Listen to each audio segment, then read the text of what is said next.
Welcome to the RPTM podcast, the show that breaks down the myths of monolithic history and tells our story through multiple lenses. I'm your host, Professor RyanGLancaster. Today's episode is partially underwritten by you, the listener. Find out ways to support the podcast on my website, RyanGLancaster.com. Episode 57, Fashion and Fire. How can we combat pseudo-history? We need to break things down to a basal level. Richard Feynman was an American theoretical physicist known for his work in quantum mechanics, the theory of quantum electrodynamics, and particle physics. For contributions to the development of quantum electrodynamics, Feynman earned the Nobel Prize in Physics in 1965. But it wasn't his natural intellect that made Feynman so clever. Rather, his organized way of learning, streamlining, and presenting complicated ideas contributed far more to his success. This process is now called the Feynman technique.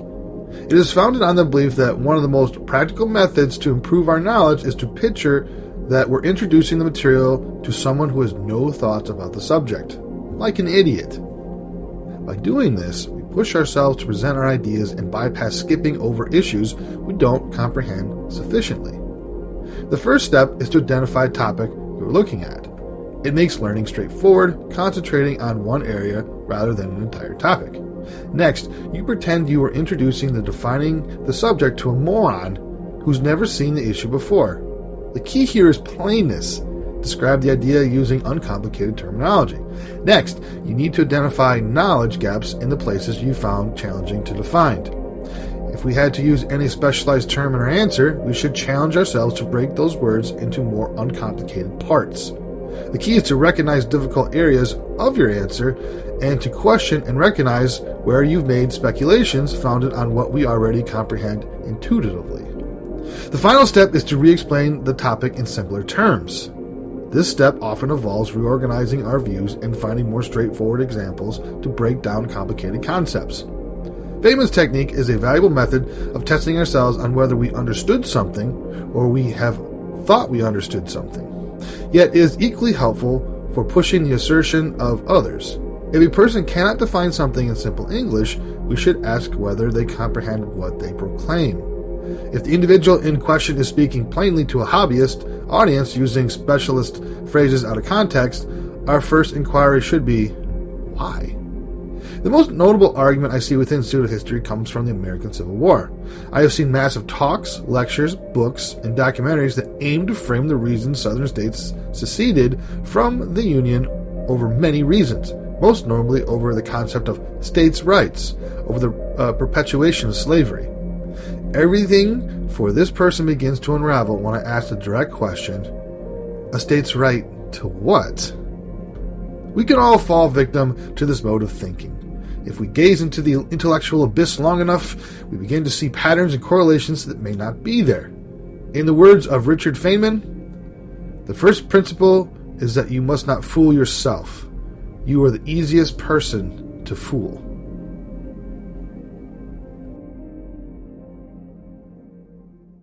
(1870s) fashion. By 1870, fullness in the skirt had moved to the rear, where elaborately draped overskirts were held in place by tapes and supported by a bustle. This fashion required an underskirt, heavily trimmed with pleats, ruffles, and frills. Day dresses had high necklines, either closed, squared, or V-shaped. Sleeves of morning dresses were narrow throughout the period, with a tendency to flare slightly at the wrist early on. Women often draped over overskirts to produce an apron-like effect from the front.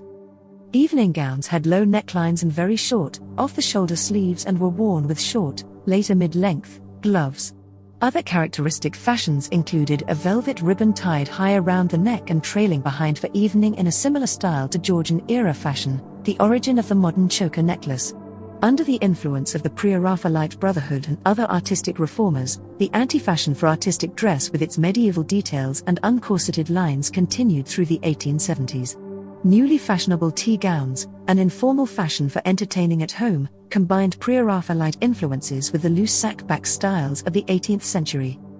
Leisure dress was becoming an essential part of a woman's wardrobe. Seaside dress in England had distinct characteristics but still followed the typical fashions of the day. The seaside dress was seen as more daring, frivolous, eccentric, and brighter. Even though the bustle was cumbersome, it was still a part of coastal fashion. The narrower silhouette emphasized the bust, waist, and hips. A corset was used to help mold the body to the desired shape. This was achieved by making the corsets longer than before and constructing them from separate shaped pieces of fabric. To improve support, corsets were reinforced with many strips of whalebone, cording, or portions of leather. Steam molding, patented in 1868, helped hold the curvaceous contour. Skirts were supported by a hybrid of the bustle and crinoline or hooped petticoat, sometimes called a crinolet. The cage structure was attached around the waist and extended down to the ground but only down the back of the wearer's legs. The crinolet was quickly superseded by the true bustle, sufficient for supporting the drapery and train at the back of the skirt. In keeping with the vertical emphasis, hair was pulled back at the sides and worn in a high knot or cluster of ringlets, often with a fringe, bangs, over the forehead. False hair was commonly used. Smallish hats, some with veils, were perched on top of the head, and brimmed straw hats were worn for outdoor wear in summer. Bonnets were smaller to allow for the elaborately piled hairstyles and resembled hats except for their ribbons tied under the chin. The main kind of wrap that dominated in the 1870s were capes and jackets with a back vent to make room for the bustle. Some examples are the pelisse and the paletot coat. Innovations in men's fashion of the 1870s included the acceptance of patterned or figured fabrics for shirts and the general replacement of neckties tied in bow knots with the four-in-hand and later the ascot tie. Frock coats remained fashionable, but new shorter versions arose, distinguished from the sack coat by a waist seam. Waistcoats were cut straight across the front with collars and lapels, but collarless waistcoats were also worn. Three-piece suits consisting of a high-buttoned sack coat with matching waistcoat and trousers, called ditto suits, grew in popularity. The sack coat might be cut away so that only the top button could be fastened. The cutaway morning coat was still worn for informal day occasions in Europe and major cities elsewhere. Frock coats were required for the more formal daytime dress. Traditional evening dress remained dark tailcoat and trousers. The coat now fastened lower on the chest and had wider lapels. A new fashion was an opaque rather than white waistcoat. Evening wear was worn with a white bow tie and a shirt with a new winged collar. Top coats had wide lapels and deep cuffs and often featured contrasting velvet collars. Fur-lined full-length overcoats were luxury items in the coldest climates. Full-length trousers were worn for most occasions. Tweed or woolen breeches were worn for hunting and hiking. In 1873, Levi Strauss and Jacob Davis began to sell the original copper-riveted blue jeans in San Francisco. These became popular with the local multitude of gold seekers who wanted strong clothing with durable pockets. Key points of high upstanding shirt collars were increasingly pressed into wings. Necktie fashions included the four-in-hand and, toward the end of the decade, the ascot tie, a tie with broad wings and a narrow neckband fastened with a jewel or stick pin. Ties knotted in a bow remained a conservative fashion, and a white bow tie was required with formal evening wear. A narrow ribbon tie was an alternative for tropical climates and was increasingly worn elsewhere, especially in the Americas. Top hats remained required for upper-class formal wear. Bowlers and soft felt hats in various shapes were worn for casual occasions, and flat straw boaters were worn for yachting and other nautical pastimes. Infants continued to be dressed in flowing gowns, a style that continued into the early 20th century. Gender dress changes often did not occur until a child was 5 or 6, however, in the later decade, gender dress came much sooner. Girls' ages could be depicted often based on the length of their skirts. As the girls got older, they wore longer skirts. A 4-year-old would wear her skirt slightly above knee length, 10 to 12 at mid-knee, 12 to 15 varied from below the knee to mid-calf. By 16 or 17, a girl's dress would be just above ankle length. The age of a boy could often be decided based on the size and type of trousers or how similar the attire was to that of a man's. Boys often dressed identically to adult males as they, too, wore blazers and Norfolk jackets. Much influence on the styles of children's dress came from artist Kate Greenaway, an illustrator of children's books. She strongly influenced young girls' dress types, as she often showed girls dressed in empire styles in her books. The idea of children's dress being taken from books is also found in styles such as the Little Lord Fauntleroy suit, worn by the hero of a children's book published in 1885.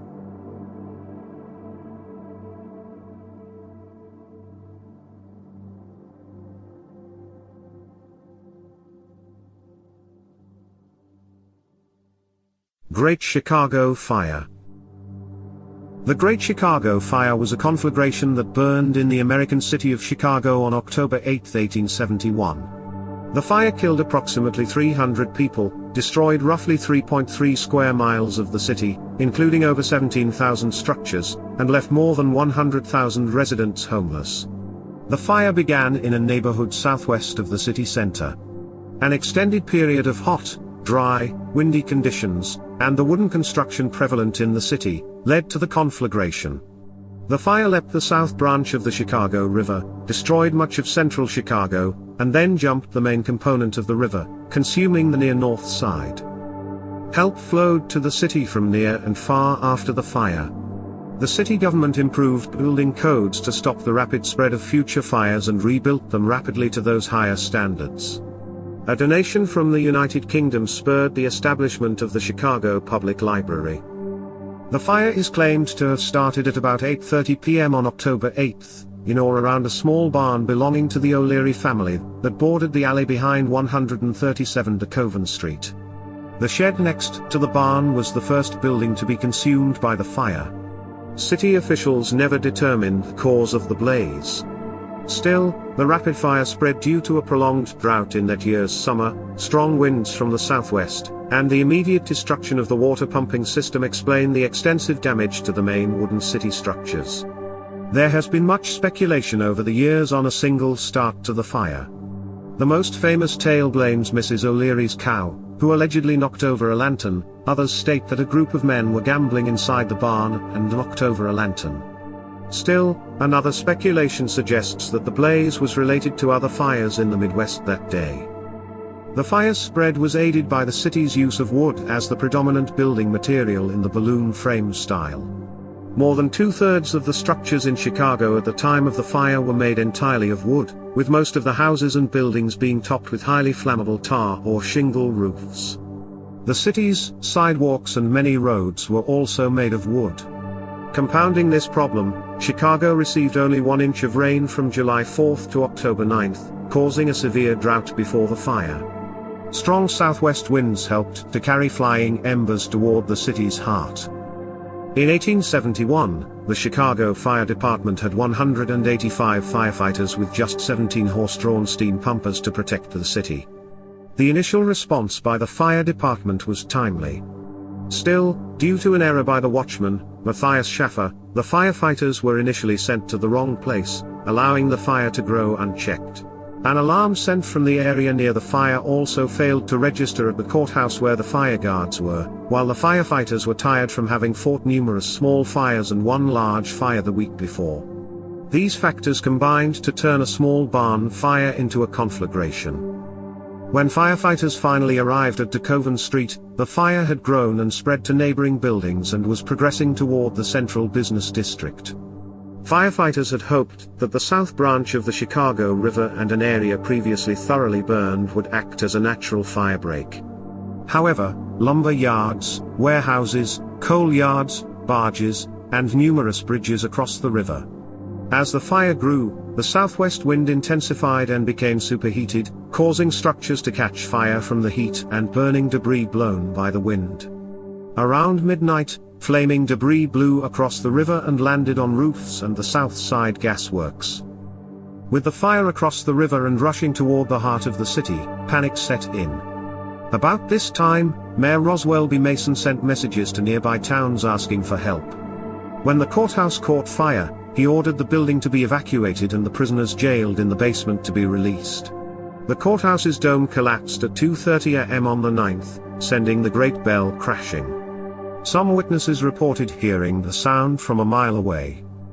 As more buildings succumbed to the flames, a major contributing factor to the fire's spread was a meteorological phenomenon known as a fire whirl. As overheated air rises, it comes into contact with cooler air and begins to spin, creating a tornado-like effect. These fire whirls are likely what drove flaming debris so high and so far. Such debris was blown across the main branch of the Chicago River to a railroad car carrying kerosene. The fire had jumped the river a second time, and raged across the city's north side. The fire burned unchecked from building to building, block to block. The city's firefighters continued to battle the blaze despite spreading and snowballing. A short time after the fire jumped the river, a burning piece of timber lodged on the roof of the city's waterworks. Within minutes, the interior of the building was engulfed in flames, and the building was destroyed. The city's water mains went dry, and the city was helpless. Finally, late into the evening of October 9th, it started to rain, but the fire had already started to burn itself out. The fire had spread to the sparsely populated areas of the north side, having consumed the densely populated areas thoroughly. Once the fire had ended, the smoldering remains were still too hot for a survey of the damage to be completed for many days. Eventually, the city determined that the fire destroyed an area about 4 miles long, averaging 3/4 mile wide, encompassing more than 2,000 acres. More than 73 miles of roads were damaged, 120 miles of sidewalk, 2,000 lampposts, 17,500 buildings, and $222 million in property, which was about a third of the city's valuation in 1871.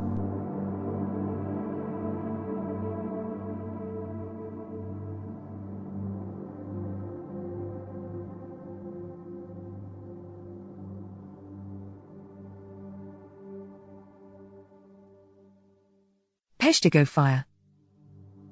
The Peshtigo Fire was a large forest fire on October 8, 1871, in northeastern Wisconsin, including much of the southern half of the Dore Peninsula and adjacent parts of the Upper Peninsula of Michigan. The largest community in the affected area was Peshtigo, Wisconsin, which had a population of approximately 1,700 residents. The fire burned about 1.2 million acres and is the deadliest wildfire in recorded history, with the number of deaths estimated between 1,500 and 2,500. Although the exact number of fatalities is debated, mass graves, both those already exhumed and those still being discovered, in Peshtigo and the surrounding areas show that the blaze's death toll was most likely more significant than the 1889 Johnstown flood death toll of 2,200 people or more. The Peshtigo Fire was primarily forgotten on the same day as the more famous Great Chicago Fire, even though it killed far more people. The Great Chicago Fire took 1/5 as many lives as the Peshtigo Fire. Several cities in Michigan, including Holland and Manistee, across Lake Michigan from Peshtigo, and Port Huron, at the southern end of Lake Huron, also had significant fires on the same day. These and many other fires of the 19th century had the exact fundamental causes: small fires coupled with arid weather. Following the fire, it took days for help to arrive. By the time that word got to Madison, most of the officials and their aid were going to Chicago, which was being called the Great Fire. Food, clothing, and other aid were quickly sent to help survivors, many of whom went to Marinette. All that was left of the town of Peshtigo were a few buildings and ashes, with all personal items being destroyed. William Butler Ogden, a politician and lumber company owner, went to Peshtigo to rebuild the town. It took years to rebuild, and many businesses never reopened. Specifically, the large woodenware factory that supplied jobs to many was never rebuilt, leaving the town to never re-establish its lumber industry. Today, Peshtigo is a typical northeastern Wisconsin town and has roughly 3,500 residents. The Peshtigo Fire Museum, just west of US Highway 41, has a small collection of fire artifacts, first-person accounts, and a graveyard dedicated to victims of the tragedy. A memorial commemorating the fire was dedicated on October 8, 2012, at the bridge over the Peshtigo River. The National Shrine of Our Lady of Good Help, a Marian shrine in Champion, has been established at the site of a chapel where, according to the shrine, Sister Adele Bryce and others sheltered from the fire and were miraculously passed over. According to Sister Adele, in October 1859, she received a vision from the Blessed Virgin Mary with a warning saying, "If they do not convert and do not pronounce, my son will be obligated to punish them." 12 years later, the fire erupted, and many people flocked to the church for safety. The people hoped and prayed, saying the rosary, and the rain destroyed the fire hours later. Some of the only things that survived the Peshtigo fire were the convent, school, chapel, and 5 acres of land consecrated by the Virgin Mary. The only animals that survived were those brought to the chapel grounds. Following the fire, people had great faith in the chapel and the Virgin Mary as they believed she had saved them. In the following years, it has been said that miracles occurred at the chapel. In one account, a blind girl went to the chapel to pray and came out with the ability to see. However, none of these stories have been properly recorded. Tornado Memorial County Park is located on the site of the former community of Williamsonville, a small village in Dorr County, and is named for the fire whirl which occurred there. The park is the only thing left of the small town as the firestorm destroyed everything. Out of the 76 inhabitants of Williamsonville, there were only 19 survivors. As a result of the fire, Williamsonville was wiped off the map as it was never rebuilt. The combination of wind, topography, and ignition sources that generated the firestorm at the boundary between human settlements and natural terrain is known as the Peshtigo paradigm. The American and British military closely studied those conditions during World War II to learn how to recreate firestorms during bombing campaigns against cities in Germany and Japan.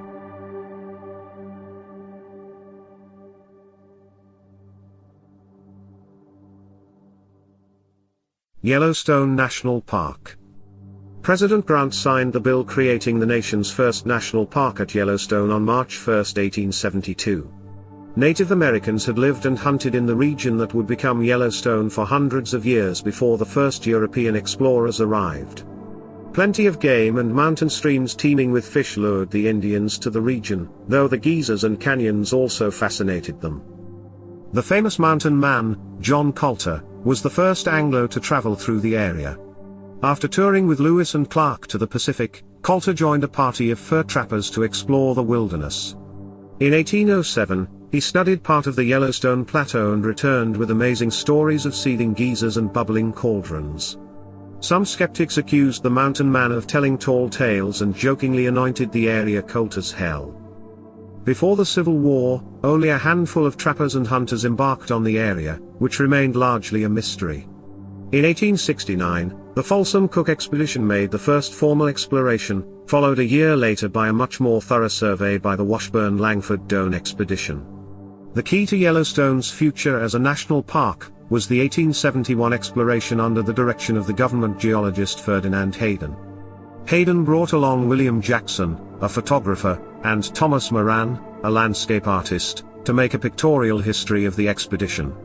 Their images delivered the first visual proof of Yellowstone's awe and captured the attention of the U.S. Congress. Early in 1872, Congress set aside some 2 million acres of public land, straddling the future states of Wyoming, Montana, and Idaho, as America's first national park. The Yellowstone Act of 1872 established the region as a public pleasuring ground, which would be conserved. President Grant signed the bill into law in 1872. For a nation bent on populating and using the West, the creation of Yellowstone was surprising. Many members of Congress endorsed it entirely because they believed the wild and remote region was of little economic value. Yet the Yellowstone Act of 1872 set a precedent and popularized the idea of conserving sections of the public domain for use as public parks. Congress designed dozens of other national parks, and the idea spread to other nations worldwide.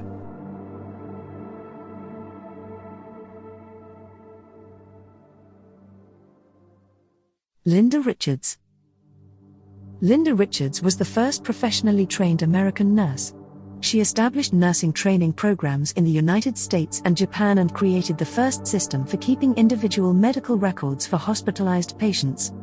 Richards was born Melinda Ann Judson Richards on July 27, 1841, in West Potsdam, New York. She was the youngest of 3 daughters of Betsy Sinclair Richards and Sanford Richards. In 1845, Richards moved with her family to Wisconsin, where they owned some land. However, her father died of tuberculosis just weeks after they reached there, and the family soon had to return to Richards' grandparents' home in Newbury, Vermont. They bought a small farm just outside the town and settled there. Betsy Sinclair Richards also contracted tuberculosis, and Linda Richards nursed her mother until her death from the disease in 1854. Her experience with nursing her dying mother roused Richards' interest in nursing. Though, in 1856, at 15, Richards entered St. Johnsbury Academy for a year to become a teacher and taught for several years, she was never satisfied with that vocation. In 1860, Richards met George Poole, to whom she became engaged. Not long after their engagement, Poole joined the Green Mountain Boys and left home to fight in the American Civil War. He was severely injured in 1865, and when he returned home, Richards cared for him until his death in 1869. Inspired by these personal losses, she moved to Boston, Massachusetts, to become a nurse. Her first job was at Boston City Hospital, where she received almost no training and was subjected to overwork. She left that hospital after only 3 months but was resolute by her experiences there. In 1872, Linda Richards became the first student to enroll in the inaugural class of 5 nurses in the first American Nurses Training School. Dr. Susan Dimmock ran this pioneering school at the New England Hospital for Women and Children in Boston. Each nurse cared for 6 patients' wards daily and at night. Linda describes her nursing training: "We rose at 5:30 a.m. and left the wards at 9 p.m. to go to our beds, which were in little rooms between the wards. I often got up 9 times in the night. I often did not get to sleep before the next call came. We had no evenings out and no hours for study or recreation. Every second week we were off duty one afternoon from 2 to 5. No monthly allowance was given for 3 months." Aware of how little she still knew as a nurse, Linda began her quest to gain more understanding and then passed this on to others by establishing high-quality nurse training schools. Upon graduating 1 year later, she moved to New York City, where she was hired as a night supervisor at Bellevue Hospital Center. While working there, she formed a system for keeping individual records for each patient, widely embraced in the United States and the United Kingdom. Returning to Boston in 1874, she was named superintendent of the Boston Training School for Nurses. Though the school's training program was only a year old at the time, it was under threat of closure due to poor management. Richards, however, improved the program to such an extent that it was soon regarded as one of the best of its kind in the country. To upgrade her skills, Richards took an intensive, 7-month nurse training program in England in 1877. She trained under Florence Nightingale. She was a resident visitor at St. Thomas Hospital, King's College Hospital in London, and the Royal Infirmary of Edinburgh. On her return to the United States with Nightingale's warmest wishes, Richards pioneered the founding and superintending of nursing training schools across the nation. In 1885 she helped to establish Japan's first nurses training program. She supervised the school at the Doshisha Hospital in Kyoto for 5 years. When she returned to the United States in 1890, she worked as a nurse for another 20 years while helping to establish particular institutions for those with mental illnesses. She was elected as the first president of the American Society of Superintendents of Training Schools and served as head of the Philadelphia Visiting Nurses Society. She retired from nursing in 1911, at the age of 70. Richards suffered a severe stroke in 1923 and was hospitalized until her death on April 16, 1930. She wrote a book about her experiences, Reminiscences of Linda Richards.